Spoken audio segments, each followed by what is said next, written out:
We were going to be flying to the carrier from the US Navy base in Bahrain on a Grumman C-2A Greyhound, an ungainly propeller plane, more war or workhorse than Greyhound.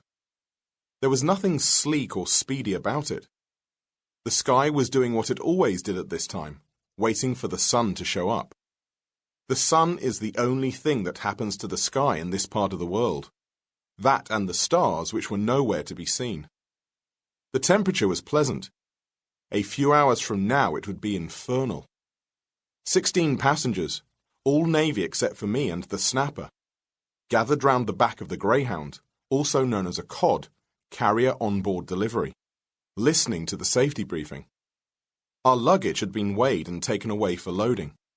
Despite my protests, I had to hand over my computer bag as well, something I'd never let happen before. It had to be stowed because when we landed on the carrier, when the plane touched down and hooked the arresting wire, we would go from 140 miles per hour to 0 miles per hour in a couple of seconds. The trap, the first of many words that I heard for the first time, or rather the first of many times that I heard a familiar word used in a completely new way. I knew what the trap referred and pertained to, the hook, the arresting wire, but was unsure how to use it. Did we make the trap? Hit the trap? Come in for the trap? The trap. It existed in isolation from other words, abruptly and permanently arrested from the normal momentum of syntax. Then there was the word cranial. In this context, not an adjective, as in massage, but a noun referring to the head, ear and eye protectors that were handed out for the flight. Unnoticed, I notice now, the sky had brightened from grey to blue.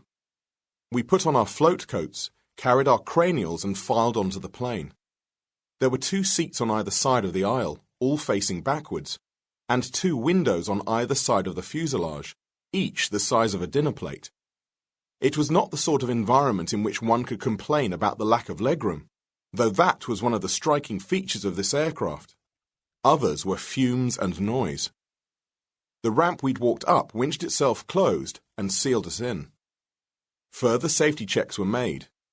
This involved shining a torch as though to see if there were holes in the fuselage.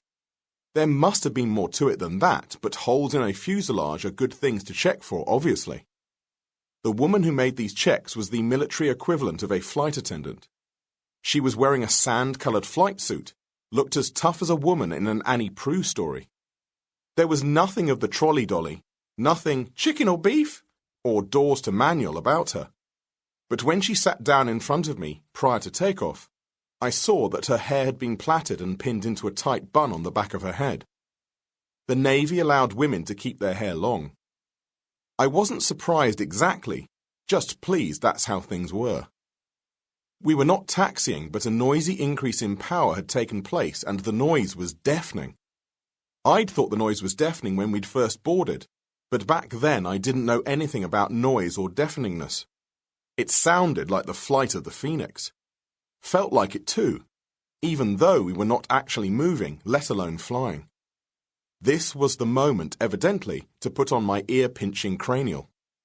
Having done that, I sat there, strapped tight, struck by the undisguised use of the rivet in the seat in front.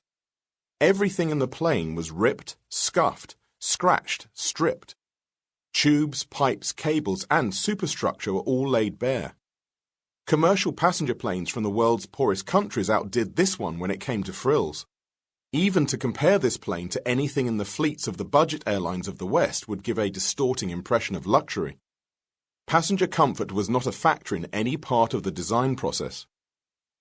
Having worked itself up to a state of unstoppable intensity, the plane accelerated along a runway for so long it seemed that we were attempting the logically impossible, driving overland to the carrier. At last the ground, glimpsed, through the window just behind and to my left, dropped away. We flew over a blur of gulf, but it was neck-achingly awkward, craning backwards to look through the porthole, so I reverted to sitting tight in this silently noisy, vibrating, heavily laden tube, studying rivet patterns.